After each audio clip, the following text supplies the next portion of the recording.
सगळ्यांनी जोराने एकत्र आवाज देना, भारत माता की जय, भारत माता की जय।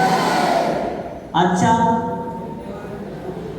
माध्यमिक शालांत प्रमाणपत्र परीक्षा 2026 साठी प्रविष्ट होणाऱ्या राजीव गांधी विद्यालयातील इयत्ता 10वीच्या विद्यार्थ्यांचा शुभेच्छा समारंभासाठी आपल्यामध्ये काही वेळापूर्वी उपस्थित असलेल्या संस्थेच्या अध्यक्षा आणि आमचं प्रेरणास्थान सन्माननीय सीमा पाटील मॅडम, या संस्थेच्या सचिव स्मिता पाटील मॅडम, इंग्रजी माध्यमाचे प्राचार्य सन्माननीय राजेश पाटील सर, मराठी माध्यमाच्या प्राचार्य की ज्यांच्याबद्दल विद्यार्थ्यांकडून खूप चांगला ऐकायला मिळाला अशा आमच्या शुभांगी पवार मॅडम, या ठिकाणी ज्या शिक्षकांच्या कार्याची पोचपावती विद्यार्थ्यांनी दिली असे आमचे सर्व गुरुवर्य आणि उद्याच्या भारताच्या विकासाची स्वप्न, उद्याच्या भारताचं भव्यदिव्य ज्यांच्या हातामध्ये आहे असे आमचे इथं बसलेली सळसळत्या रक्ताची विद्यार्थी की जे उद्या आपल्या भारताला भविष्यकाळ घडवणार आहे असे सर्व विद्यार्थी मित्र, या ठिकाणी उपस्थित सर्व शिक्षकेतर कर्मचारी आणि या सर्वांना माझा आदरपूर्वक नमस्कार। बघा, मी पण काय बोलायचं ते विसरूनच गेलो। मगाशी सरांनी सांगितल्याप्रमाणे की एखादा माणूस भुकेल्यानंतर एखाद्या अन्नावर जसा तुटून पडतो तसं मी त्या 2 फायलीवर आल्यापासून तुटून पडलो आणि मला कळलं की या शाळेनं या विद्यार्थ्यांना काय दिलं। त्या विद्यार्थ्यांचं मनोगत बघून इतकं बरं वाटलं की विद्यार्थी मित्रांनो, तुम्हाला शाळेनं काय दिलं हे सांगायची गरजच नाही वाटली मला, कारण प्रत्येकानं आपल्या शब्दाच्या लेखणीतून, आपल्या सुंदर अशा समर्पक अशा शब्दशैलीतून या शाळेविषयीचं अरुण व्यक्त केलेलं आहे। जेव्हा माझ्या पाठीवर दप्तर आलं तेव्हा जणू माझं पाखरू झालं। विद्यार्थ्यांनी छान मनोगत व्यक्त केला। मी नर्सरीला आलो, जेव्हा माझ्या पाठीवर दप्तर आलं तेव्हा जणू आमचं पाखरू झालं। उंच आकाशात भरारी कशी घ्यायची हे राजीव गांधी विद्यालयाने शिकवले। ज्ञानाच्या चौकात आम्हाला मिरवलं गेलं, ज्ञानाच्या चौकात आम्हाला मिरवलं गेलं। तो ज्ञानाचा चौक उभारण्याची आता सळ लागली आहे। ज्ञानाच्या चौकात आम्हाला मिरवलं गेलं, तो ज्ञानाचा चौक उभारण्याची सळ लागली आहे। येऊ नये परंतु या राजीव गांधीच्या घरट्यातून बाहेर ओढण्याची आता वेळ आली आहे। येऊ नये पण या राजीव गांधी विद्यालयाच्या घरट्यातून येण्याची वेळ आलेली आहे। परंतु एक लक्षात घ्या, ज्या ठिकाणी तुम्हाला प्रगतीचे पंख फुटलेले आहेत, जिथं तुमच्या आयुष्याची जडणघडण, एका मुलीनं छान सांगितलं की या शाळेतल्या प्रतिभा मॅडमने मला गणितच नाही शिकवलं तर जीवनाचं धड शिकवलं, जीवन कसं जगावं हे शिकवलं। विद्यार्थी मित्रांनो, इतका आनंद वाटला। मी अनेक ठिकाणी जातो कार्यक्रमाला, पण इतकी नाविन्यपूर्णता असणारी शाळा मला वाटतं 150 व्याख्यानात मला पहिली भेटली की ज्या ठिकाणी विद्यार्थी अतिशय सुंदर आवाजात गाते, लावण्यासारखा विद्यार्थी कॉन्फिडन्सली चांगला आणि वाईट बोलू शकतो, म्हणजे चांगलंच बोलला तो, पण मनातली असलेली दोन्ही भावना मांडण्याची ताकद तुम्ही विद्यार्थ्याला दिली।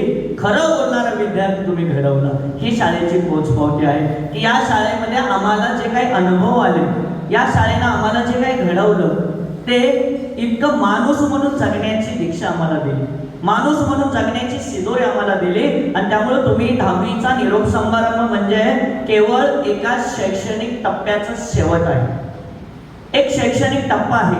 तो दुसऱ्या टप्प्यामध्ये तुम्ही पदार्पण करत असताना स्वप्नांची अशी एक शिदोरी घेऊन उंच भरारी घ्यायची आहे आणि याचा कोणी पण करता करत नसतं, आपणच असतो, नाही का। एक एडवर्ड गेस्ट नावाच्या एका विचारवंताचं वाक्य मला खूप आवडतं। तो म्हणतो, ए तरुण माणसा, तू तुझ्या हाताने ले तुझ्या यशाचा परवाना। ए तरुण माणसा, तू तुझ्या हाताने ले तुझ्या यशाचा परवाना। तुझं नाव, तुझं जन्मतारीख, तुझा ठाव ठिकाणा, तुझं नाव, तुझं जन्मतारीख, काय तुला व्हायचं आहे, काय तुझं ध्येय आणि काय तुला व्हायचं आहे, हे सगळं आपल्या हातामध्ये असतं। सरांनी छान सांगितलं माणसाने परिस्थितीने गरीब असावं पण विचारानं गरीब नसावं. मी माझं उदाहरण मुद्दाम सांगतो, मी अजिबात लाजत नाहीये. बघा तुमच्या पुढं जरी सरांनी माझी ओळख करून दिली, एक वक्ता आहे, एक साहित्यिक आहे, राज्य शासनाचा पुरस्कार मिळालेला आहे, लेखक आहे, तुमची पुस्तकं बनतात त्या समितीवर मी आहे महाराष्ट्र शासनाच्या. इयत्ता 1ली ते 12वीची पुस्तकं बनणाऱ्या समितीवरती मी सदस्य आहे महाराष्ट्र शासनाचा. पण याच्यापेक्षा मी माझी ओळख सांगतो, मी एक विधवा आईचा मातीकाम करणारा मुलगा आहे. मी आवर्जून सांगतो की मी तेव्हा स्वप्न मोठी बघायचो. मी मानदेशातला, सातारा जिल्ह्यातल्या मान तालुक्यातल्या एका दुर्गम भागातला, डोंगराच्या कुशीमध्ये ज्या गावामध्ये शिकलेली माणसंच नाही, व्यसनाचं प्रमाण जास्त आहे. आणि तरुण वयामध्ये 30-35 मध्ये आमच्या आई वडील म्हणजे माझ्या वडिलांचं निधन झालं दारू पिऊन. अशी कितीतरी माझ्या जोडीला अनेक पोरं होती की अकाली त्यांचे वडील वारले होते आणि आमच्या पुढे परिस्थिती भयानक होती, दुष्काळी भाग होता. आम्ही 7-7 किलोमीटर अनवाणी पायानं चालत जायचो रयत शिक्षण संस्थेच्या शाळामधून. आणि त्याच वेळेस आम्हाला जनावरांवर साखरी ठेवलं जायचं, रोजगार हमीच्या कामावर पाठवायचे.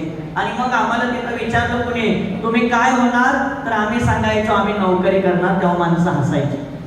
आणि योग अतिशय वाईट आला. 2001ला मला 12वीला 72% मिळाले. डीएडला नंबर लागला माझा, पण जायला पैसेच नाही. जळगावला जायला तिकीटला पैसेच नाही. विधवा आई ती पण दोन्ही डोळ्याने आंधळ झाले.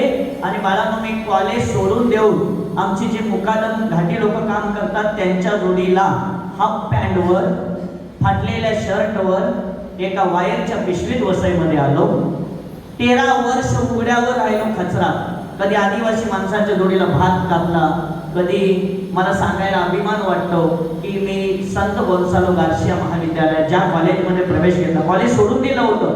सोडून दिल्यानंतर मला पावसाळ्यामध्ये 1 वर्षानंतर मी तिकडे गवत कापायला गेल्यानंतर गवत कापताना मला त्या ठिकाणी इंग्रजी पेपर वाचत होतो आणि तिथल्या एका प्राध्यापक बाईने बघितलं मला आणि विचारलं, तू काय शिकलाय का? म्हटलं मी शिकलोय, 12वी झाली माझी, 70% मला मार्क आहे. आणि तेव्हा माझ्याकडे इलाज नव्हता. आई डोळ्यानं आंधळी झाली होती आणि म्हणून मला पर्याय नव्हता जगण्यासाठी, कारण आधारच नव्हता. तेव्हा आईनं मला सांगितलं होतं, अरे शाळा सोड. मी म्हटलं आईला टिकावण फावड्या संग लेखणी पण हाती घेऊ दे. मी म्हटलं आईला, हातात टिकावण फावड्या संग लेखणी पण हाती घेऊ दे. अगं मातीमध्ये खोदता खोदता माझ्या शब्दाला आकार घेऊ दे. आई म्हणाली मला तसं नसतं आपल्या जातीला. आई म्हणाली मला तसं नसतं आपल्या जातीला. अरे दिवसभर काबाड कष्ट करणं शोभतं आपल्या पातीला. मी म्हटलं आईला आमच्या मेंढराकडे लांबडी काठी वापरतात शेंगापर्यंत. मी म्हटलं आईला 30 फूट छकाने सगळं लांबडा पेट धरू दे. अगं वाडवळी कोळ्यांच्या शेतात असणाऱ्या केळीच्या वाकड्या तिकड्या डोंगरासारखं मला पण वाकडं तिकडं लिहू दे. आईनं मला प्रोत्साहन दिलं आणि तिनं सांगितलं की मी डोळ्याचं ऑपरेशन करून तुझ्यासाठी काहीही करायला तयार असेल. आणि आम्ही दोघांनी मायलेकरांनी उघड्यावर राहून बाळांनो मिळेल ते काम केलं. सिमेंटच्या गोणी वाहिलं, रेती वाहिलं, कोळी समाजाच्या घरांची खड्डे खोदले, आदिवासी समाजाच्या जोडीला भात कापला आणि मिळेल ते काम केलं. स्वप्न मोठं होतं. मला अब्दुल कलामांचं वाक्य खूप आठवतं, स्वप्न असं बघा झोपेत नाही तर झोपू देत नाही. मला झोपू न देणारे स्वप्न बघितलं. मला मास्तर व्हायचं आहे, मला शिक्षक व्हायचं आहे आणि त्यासाठी मी येईल ते काम केलं, मिळेल ते काम केलं. आणि म्हणून आज तुमच्या पुढे एक वक्ता म्हणून उभा राहू शकलो. मी लाजलोच नाही, लाज सोडून आलो गावाकडे. आणि म्हणून या ठिकाणी मी घडू शकलो, मी जगू शकलो. आणि ही सगळी प्रेरणा मला वाचनातून मिळाली. मी जेव्हा किशोर काळेचं कोलाटेचं पोर वाचलं तेव्हा तमाशात नाचणाऱ्या शांता मावशीचा आमचा किशोर काळे, ज्याच्या वडिलांचं नावच नाही, किशोर शांताबाई काळे आमचा डॉक्टर झाला. मुंबईमध्ये येऊन केम हॉस्पिटलमध्ये MBBS करू शकतो, तर मी का करू शकणार नाही? आमच्या गडचिरोली कोलाट्याचं पोर पुस्तकामध्ये याचा उल्लेख आहे. आमच्या गडचिरोली जिल्ह्यामधल्या भिल्ल जमातीचा राजेंद्र भारूड वडील मेल्यानंतर आई बरोबर मोहाची दारू करता स्वप्न पाहतो आणि डॉक्टर होतो, MBBS होतो. तेवढ्यावरच थांबत नाही तर राज्य लोकसेवा आयोगाची परीक्षा देतो आणि मोठा अधिकारी घडतो. आणि ज्या जिल्ह्यामध्ये अनवाणी पायानं दर्या खोऱ्यांमध्ये आदिवासी पाड्यापाड्यावर जगणारा आमचा राजेंद्र भारुड त्याच जिल्ह्याचा कलेक्टर होतो आणि मी पाहिलेलं स्वप्न आयुष्यात पूर्ण करतो. विद्यार्थी मित्रांनो, स्वप्न बघितली पाहिजे, स्वप्न बघितली पाहिजे आणि ती पण आपल्या आवडीची स्वप्न बघितली. सरांनी छान वाक्य वापरलं की माझा मित्र सायन्सला गेला म्हणून मी सायन्सला गेला पाहिजे असं नाही. माझा मित्र कॉमर्सला गेला म्हणून तुम्हाला नोकरी मिळेल, पैसा मिळेल, पण आनंद मिळणार नाही. हर्षा भोगले सारखी लोक MBBS आहेत, MBA, पण त्यांनी काम काय करतायत तर क्रिकेटचं समालोचन करतायत. निलेश साबळे MBBS डॉक्टर आहे, पण काम काय करतायत, चला हवा येऊदेचं सूत्रसंचालन करतायत. श्रीराम लागू डॉक्टर आहे, पण कोण आहे ते अभिनेता. मला कशामध्ये आवड आहे, मला गाण्यामध्ये आवड असेल तर ती मी गाण्यामध्ये काम करेन. मला लिहायची आवड आहे, मी लिखाणाचं काम करेन. आणि सगळं करत असताना एक लक्षात ठेवा, आयुष्यामध्ये संघर्षाशिवाय पर्याय नाही, तुमच्या भाषेत स्पर्धेशिवाय पर्याय नाही. ना एक पतंग ना आकाशात उडत असताना ना वारा सारखा यायचा. पतंग आकाशात उडत असताना वारा सारखा यायचा. पतंगाला राग आला आणि त्या वाऱ्याला म्हणला, अरे तुला काय कळतं की नाही, सारखं सारखं मला कशाला अडवतोय.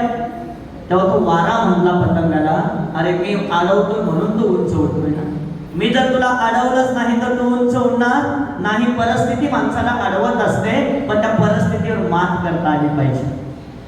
परिस्थितीवर मात करायला पाहिजे. एक छोटी मुंगी पण शिकून जाते, छोटी मुंगी पण शिकवून जाते बघा, नाही का. हरिवंश रे बच्चेची कविता तुम्ही ऐकली की नाही मला माहित नाही. छोटी सी नन्ही जब दाना लेकर चलती है, नहीं का, छोटी सी नन्ही जब दाना लेकर चलती है, चलती दीवारों पर 100 बार फिसलती है. छोटी सी नन्ही जब दाना लेकर चलती है, चढ़ दो दीवारों पर 100 बार फिसलती है. मन का विश्वास भरना रंगों में सांस भरता है, मन का विश्वास रंगों में सांस भरता है. गिरकर चढ़ना चढ़कर गिरना वो नहीं आकरती है, गिरकर चढ़ना चढ़कर गिरना वो नहीं आकरती है. आखिर उसकी मेहनत बेकार नहीं होती, आखिर उसकी मेहनत बेकार नहीं होती, क्योंकि कोशिश करने वाले को कभी हार नहीं होती, क्योंकि कोशिश करने वाले को कभी.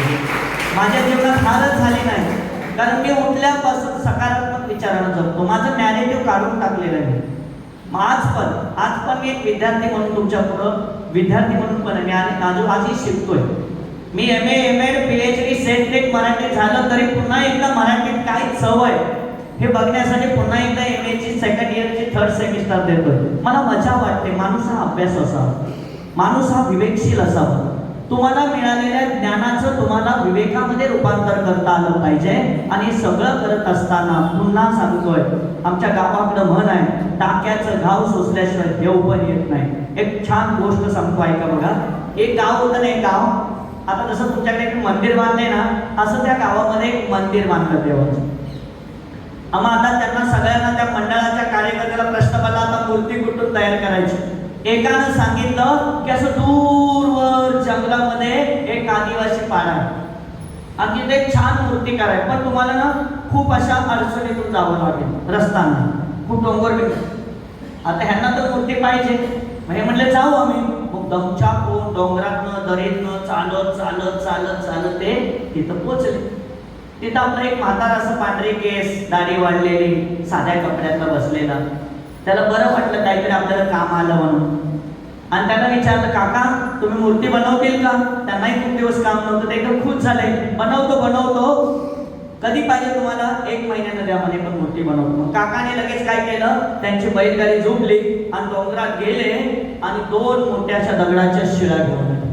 2 घरी आल्यावर ते दगड वगैरे धुतले. दुसऱ्या दिवशी सकाळी आता देव बनवायला म्हणजे त्याला हळद कुंकू वाहिलं आणि चालू केलं मूर्ती बनवायला.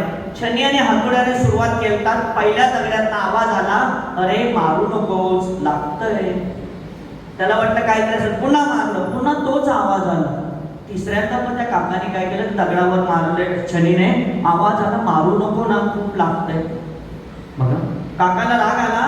काकाने ते दगड नेला फेकून साईडला. दुसरी मूर्ती घेतली. 15 दिवस उठलं की त्या क्षणी घ्यायची, दगडाचा घाव घालून एक सुंदर अशी मूर्ती बनवली. पण त्या मूर्तीतनं काहीच आवाज नाही आला. निश्चित ती मूर्ती पडली होती. काका दगड क्षणीने मारायचे, मूर्तीचं उघडली. महिन्याभरानं ते कार्यकर्ते आले, मस्तपैकी सजवून गाडी वेळी मूर्ती न्यायला. मूर्तीला उचललं एकदम छान पैकी, मस्त ट्रकवर व्यवस्थित ठेवली त्या ट्रॅक्टरवर. आणि त्यातल्या एका कार्यकर्त्याचं लक्ष गेलं, काका तुम्हाला हा दगड लागणार आहे का, काय कामाचा आहे का? ते म्हणले नाही, ह्या तुम्हाला काय कामाचा नाही तो दगड. मग त्यांनी तो दगड घेतला, खाली टाकला, त्याच्यावर सगळे उभा राहिले, मूर्तीला मात्र खाली पडू दिले ना. मग तिकडे गावात गेले, मस्तपैकी असं भव्य मिरवणूक काढली, त्या मूर्तीची प्रतिष्ठापना केली. आणि मग महिना 2 महिना लोक यायची, गर्दी व्हायची. एक दिवशी रात्री ना 12-1च्या दरम्यान खालचा दगड आणि वरच्या मूर्तीमध्ये संवाद सुरू झाला. खालचा दगड त्या वरच्या मूर्तीला म्हणतोय, अरे तुमचं बाबा बरं आहे, लोक येताय, तुम्हाला हार घालताय, तुमच्या पाया पडताय, आमच्यावर काय लोक येऊन आल्यावर पहिलं पाय देताय. त्यांनी तो दगड साईडला टाकला ना, आमच्यावर काय पाय देतात लोक, आणि जाता जाता आणखी नारळ बिरळ आमच्यावर फोडून जातात. तुमचं बरं आहे, तुम्हाला काय धक्का नाही. तेव्हा वरची मूर्ती म्हटली, अरे ज्या वयात वेदना सहन करायच्या होत्या तेव्हा तू मोबाईलवर खेळत झोपलाच. ज्या वयात वेदना सहन करायच्या होत्या तेव्हा मात्र तू मित्रांबरोबर पिकनिक करत बसला. आणि आज मात्र तुला माझं सुख दिसतंय. या सुखामागे मी खूप वेदना आणि दुःख सहन केलेले आहेत. तुम्हाला पण मी पुन्हा तेच सांगतोय, तुम्हाला आता हे वय आहे ना तुमचं, ते वेदनेचं संघर्षाचं वय. हे सहन करायला जोपर्यंत आपण शिकणार नाही तोपर्यंत आपल्याला फॅसिलिटी नको आहे. अजिबात फॅसिलिटी घ्यायची सवय लावू नका. स्वावलंबी बना. एकदा परत सांगतो, स्वावलंबी बना. नाही का, आता सरांनी सांगितलं, हे तुमचं वय होतं की तुम्हाला टाय बांधली जायची, तुमची पाण्याची बाटली भरायची, मग तुमची बॅग भरायची, आणि मग ती सवय लागते. आता तुम्ही ना मुक्त अशा आकाशात विहार करणार. एकदा ना अनिल काकोडकर ना विक्रम साराभाईंच्या टीम मध्ये होते. आणि अनिल काकोडकरांना विक्रम साराभाईने एक सवय होती, एखादं काम सांगितलं आणि त्याला कारण दिलं की त्याला राग यायचं, खूप राग यायचं. विक्रम साराभाईने अनिल काकोडकरांना सांगितलं की तुम्हाला हा एक मशीनवर काम करायचं आहे. पहिला प्रश्न, मशीन कोण पुसेल, मशीन बिघडलं तर कोण नीट करेल, कारण तयार केली. कारण विक्रम साराभाईंना राग आला की तुम्ही हे काम करण्यास लायक नाहीये, कोण सांगितलं, पात्र नाहीये. ते म्हणले कसं काय, अरे तुम्हाला काम सांगितल्याबरोबर तुम्ही नुसते कारण सांगताय. मग त्यांनी विचार केला की एवढे चिल्लेत म्हणजे ह्याच्यामागे काय कारण असेल. आणि मग प्रत्येक गोष्ट ते काम करताना, तो प्रोजेक्ट चालवताना जे अडचण येईल ते स्वतः त्याच्यामध्ये काय करायचे, इन्व्हॉल्व व्हायचे, रिसर्च करायचे. आणि त्यामुळे एक मोठं संशोधन झालं गेलं भारतामध्ये. ते आणि केवळ विद्यार्थी मित्रांनो, आपल्या आयुष्यात काही समस्या येतील, काही अडचणी येतील, त्या अडचणीला मदत मागण्यापेक्षा त्या अडचणी स्वतः कशा सोडवता येतील याच्यावर फोकस टाकायचा. माणसं 2 प्रकारचे असतात, successful people give the result, successful people give the result, and unsuccessful people give the result. Mark कमी का पडले, रिझन आहे की नाही, मार्क कमी का पडले, रिझन. कुणावर टक्का मारायचा, एक तर आमच्या मास्तरांवर मारायचा, नाहीतर घरच्यांवर मारता, असं काही नसतं. तुम्ही एकलव्याचं उदाहरण ऐकलं असेल, असं थोडंच आहे. एकलव्याने काय केलं होतं, द्रोणाचार्याकडे गेला, म्हटलं मला विद्या शिकवा, धनुर्विद्या शिकवा. द्रोणाचार्य म्हणते मी तुला शिकवू शकत नाही, कारण मी 5 पांडवांना शिकवायची जबाबदारी घेतली. एकलव्याला अजिबात नाही वाईट वाटलं. त्यांनी काय केलं, एका जंगलात गेले, जंगलात, आणि निर्मनुष्य ठिकाणी एक छान असा मातीचा पुतळा बनवला आणि त्याच्यावर लिहिलं द्रोणाचार्य. आणि त्याच्याकडे बघून ते छानपैकी धनुर्विद्या शिकले. एक दिवशी द्रोणाचार्य 5 पांडवांना घेऊन, कशा प्रकारे मी तुम्हाला धनुर्विद्या शिकले जाणून घेण्यासाठी गेल्यानंतर तिकडे कुत्रा भुकत होता. कुत्रा एकलव्यानं डोळे झाकून द्रोणाचार्याची आठवण समोर केली आणि असा बाण मारला, तो कुत्र्याच्या जिभेमध्ये डायरेक्ट गेला आणि कुत्र भुकायचं बंद झालं. द्रोणाचार्याला कळलं की बाबा इथं कोण आहे एवढं धनुर्विद्येमध्ये पारंगत की डायरेक्ट कुत्र्याच्या जिभेवर बाण, कुत्र्यावर त्यांनी शोध लावला. तिथं गेल्यावर त्यांना कळलं की इथं एकलव्य नावाचा माणूस मुलगा आहे की ज्याला मी नाकारलं शिकवायला, पण यानं मात्र तो मागे हटला नाही, त्याने तो शिकलाच. पण एकलव्याला विचारलं तू कसा शिकला, तर त्याने सांगितलं की माझ्या गुरूंना मी माझ्या स्मरणात ठेवलं, त्यांना नजरेसमोर ठेवलं. ते गुरु म्हणजे तुम्ही होता.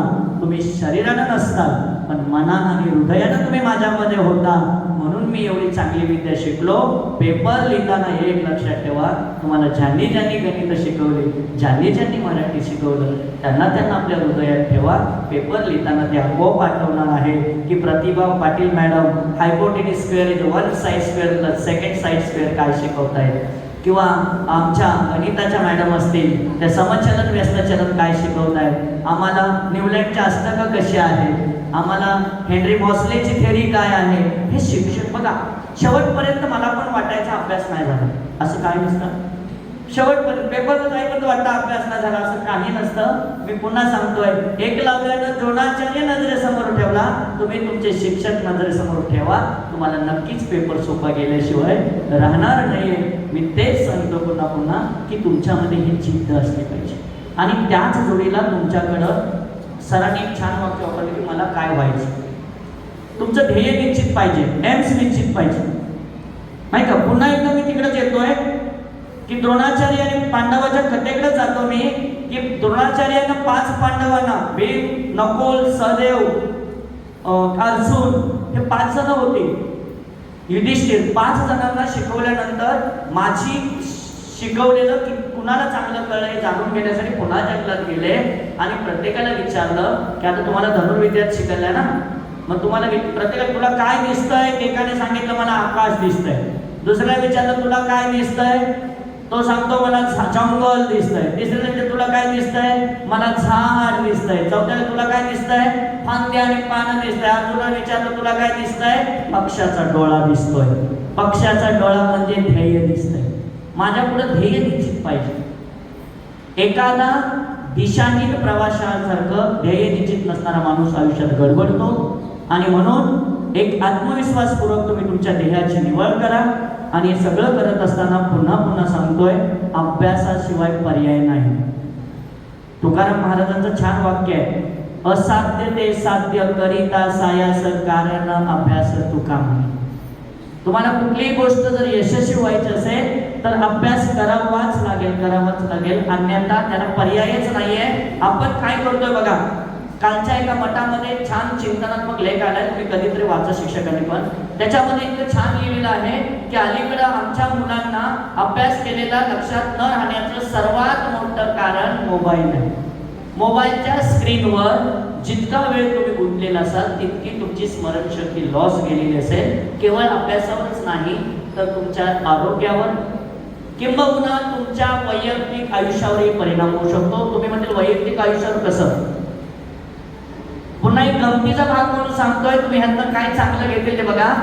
की आमच्याकडची वास्तव घटना आहे. आमच्याकडची एक 10वीची मुलगी मॅडम इंस्टाग्रामच्या माध्यमातून मैत्रीच्या जाळ्यात अडकली. मैत्रीच्या जाळ्यात अडकल्यानंतर ते मेसेज मला एक चुकून वाचायला मिळालं. त्याच्यामध्ये त्या मेसेजमध्ये लिहिलं होतं बघा, का ते वय असतं, ते वय आहे, दिवस तुझे झुलायचे झोपाळ्यावरचं फुलाय, ते वय असतं तुमचं आपलं.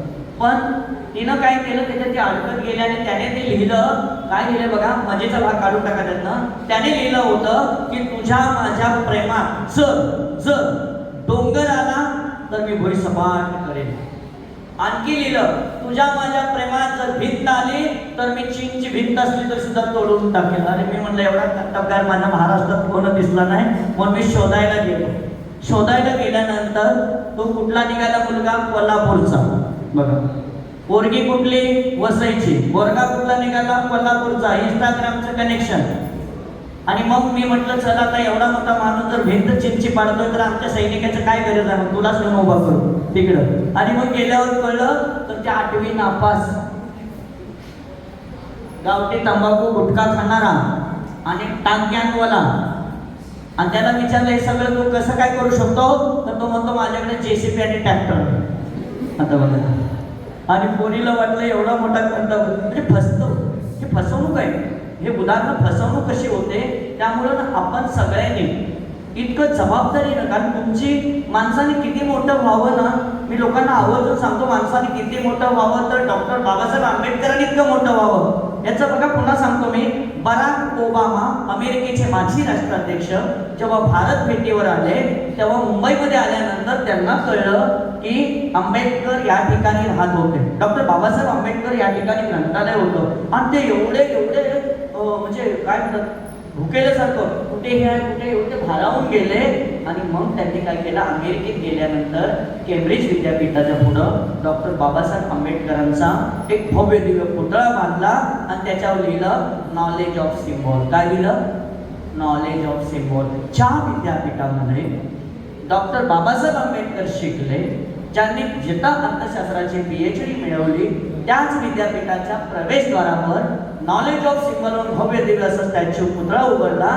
आणि असा उभारला की ज्यांचं काम पाहताना नजर वर करून बघावं लागतं. मित्रांनो, एवढं मोठं व्हा की तुमचं काम बघण्यासाठी आम्हा सगळ्या शिक्षकांना आकाशाकडे बघावं लागेल की हा आमच्या शाळेचा विद्यार्थी आहे. इतकं मोठं व्हावं आणि अशी स्वप्न बघावी, स्वप्न देशासाठी बघावी, स्वप्न समाजासाठी बघावी. ज्या शाळेनं मला, मी तर सांगतोय, शुभेच्छा समारंभ निरोप समारंभ म्हणजे काय, तर ज्या पवित्र अशा ज्ञान मंदिरामध्ये असणाऱ्या गुरुवर्याने मला घडवलं, त्यांच्याविषयीचा कृतज्ञता व्यक्त करण्याचा सोहळा म्हणजे निरोप समारंभ. की आपल्याला त्यांनी घडवलेलं आहे, माणूस म्हणून त्यांनी आपल्याला उभा केलेला आहे. आणि सगळं करत असताना तुम्ही मात्र एक लक्षात ठेवा की जेव्हा आज तुमची, नाही का, आमचा शेतकरी नेहमी काय करतो बघा, आमचा शेतकरी गावाकडचा कुठलंही सरकं धान्य बी जमिनीत पेरतच नाही. तो काय सांगतो, जर मी धान्य चांगलं पेरलं तर उत्पादन कसं निघाल, चांगलं निघाल. तसं मी चांगलं विचार पेरले तर माझं आयुष्य कसं होईल, चांगलं घडेल. तुमची विचारांची पेरणी करण्याचे दिवस आहे ते. आताचा जर इंजिनियर चुकला तुम्ही, तर भविष्य काळात आपल्या व्यक्तिमत्वाची इमारत ढासून पडू शकते. त्यामुळे पाया भक्कम केलाय. मला तर एवढी 100% खात्री आहे की राजीव गांधी विद्यालयानं इथल्या विद्यार्थ्यांचा पाया भक्कम केलेला आहे. आता तेवढीच देखणी इमारत तुम्हाला उभा राहून या शाळेचा नावलौकिक करायचा आहे. तुमच्या प्रत्येकाचं यश म्हणजे आमचा पुरस्कार असतो विद्यार्थी मित्रांनो. तुमचं तुम्ही मिळालेलं उत्तुंग भरारी म्हणजे आमचं ते बक्षीस असतं. त्यामुळे तुम्ही सगळ्यांनी चांगली मार्क पाडावेत. असं निकाल लागल्यानंतर बघताना आमचे डोळे इतके मोठे झाले पाहिजे, तर ह्याला 90 आहे तर त्याला 92 आहे, त्याला 95 आहे. तर खऱ्या अर्थानं तुम्ही जी भावना व्यक्त केलेली आहे त्या भावनेची पोचपावती म्हणजे तुम्ही दिलेल्या यशाचा आम्हाला पोचपावती असेल. त्यामुळे तुम्ही सगळ्यांनी चांगलं यश मिळवा. आणि शेवटी पुन्हा सांगतोय, थांबायचंच नाही, नाही का. रोखण्यास वाट माझी वादळे होती आतूर, रोखण्यास वाट माझी वादळे होती आतूर, डोळ्यात जरी गेली धूळ थांबण्यास उसंत नाही. रोखण्यास वाट माझी वादळे होती आतूर, डोळ्यात जरी गेली धूळ थांबण्यास उसंत नाही.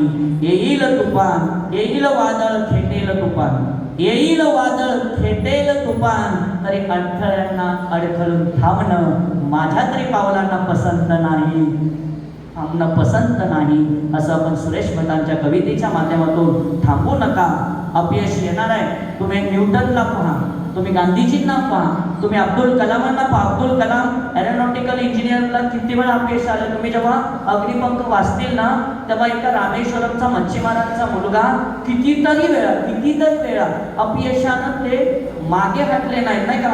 खोद आणखी थोडंसं खाली लागतंच पाणी, उमेदीला जगण्यानं बळ लागतं थोडंसं. तुम्हाला उमेदीने जगायला बळ लागतं. त्यामुळं अजिबात घाबरायचं नाहीये. पूर्ण आत्मविश्वासपूर्वक परीक्षा द्या. परीक्षा म्हणजे काय असतं तर एका वर्गातून दुसऱ्या वर्गात जाण्याचा मार्ग असतो. त्यामुळे अजिबात घाबरायचं नाही. तणावमुक्त परीक्षा द्या. मी तर म्हणेल, जसं दिवाळीचा उत्सव असतो तसं आमच्यासाठी परीक्षामध्ये पण उत्सव असतो. परंतु कॉपी नावाचं टॉनिक कुठंही प्रत्यक्ष अप्रत्यक्ष करू नका. कारण एका विचारवंतांना छान म्हटल्या, तुम्ही दुसऱ्याकडनं घेतलेलं ज्ञान कदाचित तुम्हाला आयुष्य उद्ध्वस्त करू शकतं. कारण ते ज्ञान तुम्हाला विकत घेतल्यासारखं असतं बाळांनो. त्यामुळे पुन्हा सांगतोय, परीक्षेमध्ये कॉन्फिडन्स द्या. अतिशय सुंदर असं वेळेचं नियोजन बनवा. टाइम मॅनेजमेंट महत्त्वाचं आहे. परीक्षेच्या दृष्टीनं टाइम मॅनेजमेंट, अभ्यासाचं पण आणि पेपर लिहिण्याचं पण महत्त्वाचं आहे. टाइम मॅनेजमेंट तितकं सुंदर बनवा. आत्मविश्वासपूर्वक जा. शेवटपर्यंत अभ्यास नाही झाला वाटला तरी काही काळजी करू नका. एकलव्यासारखं मॅडमना वर्षभर शिकवलेलं नजरेत ठेवा. आपोआप ते आठवतं. त्यामुळे सगळ्यांनी सुंदर अशी परीक्षा एन्जॉय म्हणून परीक्षा द्या. कारण एन्जॉय म्हणून दिलं तर मार्क चांगले मिळतील आणि ताण म्हणून दिला तर तुम्हाला त्याचा विपरीत परिणाम होईल. परीक्षा सुद्धा हा एक एन्जॉय असतो. कारण आपलं काम आपण प्रामाणिकपणे केलं तर यश सुंदर मिळतं. शेवटी एवढंच वाक्य सांगेल की तुमच्याकडे एवढीच अपेक्षा करतो की जे देखणेचे हात निर्मितीचे डोळे, देखणेचे हात निर्मितीचे ढोळे, सुंदरतेने मांगलेले सुंदरतेचे सोहळे. देखणेची पाऊलं, बाबा आमटेंची पावलं बघा, सिंधुताई सपकाळांची पावलं बघा, आमच्या डॉक्टर APJ अब्दुल कलामांची देखणीची पावलं ध्यासपंथी चालती, वाळवंटामधून चालत सुद्धा श्वासपदे रोकती, वाळवंटातून चालत सुद्धा श्वासपदे रोकती. आपल्या सर्वांना मी मार्च 2026च्या शालांत प्रमाणपत्र परीक्षेसाठी शुभेच्छा देतो. चांगले मार्क मिळवा, चांगलं शाळेचं नाव लौकिक करा. आमच्या सर्व शिक्षक बंधू आणि भगिनीने घेतलेल्या कष्टाचं चीज करा आणि चांगले मार्क मिळवून आयुष्यभर या शाळेच्या ऋणाईत राहा. कारण शाळा ही केवळ 4 भिंती किंवा छत असणारं मंदिर हे नाही, वास्तू नाही, तर ते तुम्हाला घडवलेलं सुंदर असं पवित्र मंदिर आहे. तिच्याशी सतत जोडून राहा. भविष्यकाळात मोठा झाला, डॉक्टर झाला, इंजिनियर झाला, वकील झाला, तर ज्या शाळेत मी घडलो त्या शाळेचं ऋण मात्र कधीच सोडू नका. कारण तिने तुम्हाला घडवलं म्हणून तुम्ही घडलेला असता. मला या ठिकाणी आज बोलवलं त्याबद्दल सन्माननीय आमच्या सीमा पाटील मॅडम, सचिव मॅडम, सन्माननीय प्राचार्य आणि तुम्हा सर्वांचं या ठिकाणी मनापासून आभार मानतो. जय हिंद, जय महाराष्ट्र, धन्यवाद.